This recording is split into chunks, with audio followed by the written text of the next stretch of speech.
আমি মনে করি প্রোস্টেট ক্যান্সার আরও একটি মানে এমনই একটি ক্যান্সার যেটি পরিবারকে আশ্বস্ত করতে হয়, রোগীদেরকে আশ্বস্ত করতে হয় যে হ্যাঁ বাবা, তোমার প্রোস্টেট ক্যান্সার স্টেজ 4-এ থাকলো, তোমার জন্য আমার উইপেন অর্থাৎ আমার অনেকগুলো দিক খোলা রয়েছে বা অনেকগুলো ব্যবস্থাই আমি নিতে পারবো। এক এক করে আমরা নিব এবং ডক্টরের সাথে তো রিলেশনশিপ রেখে একটার পর একটা বিভিন্ন রকমে আমরা যেতে পারি। প্রোস্টেট ক্যান্সার হলে আমাদের কাউন্সেলিংটাকে আরও জোরালো মানে করা উচিত। এই কারণেই, কারণ যেহেতু আমাদের অনেকগুলো চিকিৎসা ব্যবস্থা প্রোস্টেট ক্যান্সারে রয়েছে।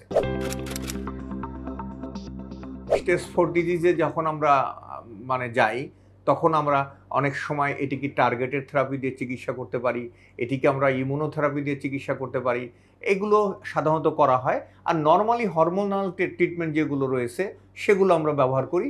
এগুলো হরমোন ট্রিটমেন্ট কিন্তু লেস টক্সিক। আমাদের অন্যান্য চিকিৎসার তুলনায় হরমোন থেরাপি মোরাললেস বলা যেতে পারে নিরাপদ। এই হরমোন থেরাপি আমরা অনেকভাবে দিতে পারি। এটি আমরা ওরাল ফর্মেও দিতে পারি, এটি সাবকিউটেনিয়াস মাংসে বিভিন্নভাবেই আমরা কিন্তু এই হরমোন থেরাপি দেওয়ার অপশন রয়েছে। মানে রোগ একটা, কিন্তু আমার মানে বলা যেতে পারে অপশন অনেকগুলো।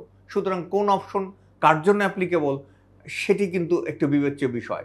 এইখানে বলা যেতে পারে প্রোস্টেট ক্যান্সার চিকিৎসা হওয়া উচিত ইন্ডিভিজুয়ালাইজড, অর্থাৎ মানে এক একজনের ক্ষেত্রে এক একটা প্রযোজ্য এবং অনেক ফ্যাক্টর যেহেতু জড়িত আছে, কোনটা আমি কাকে কোন অস্ত্রটা প্রয়োগ করব এটি কিন্তু বলা যেতে পারে অনকোলজিস্টের নিজস্ব দক্ষতা।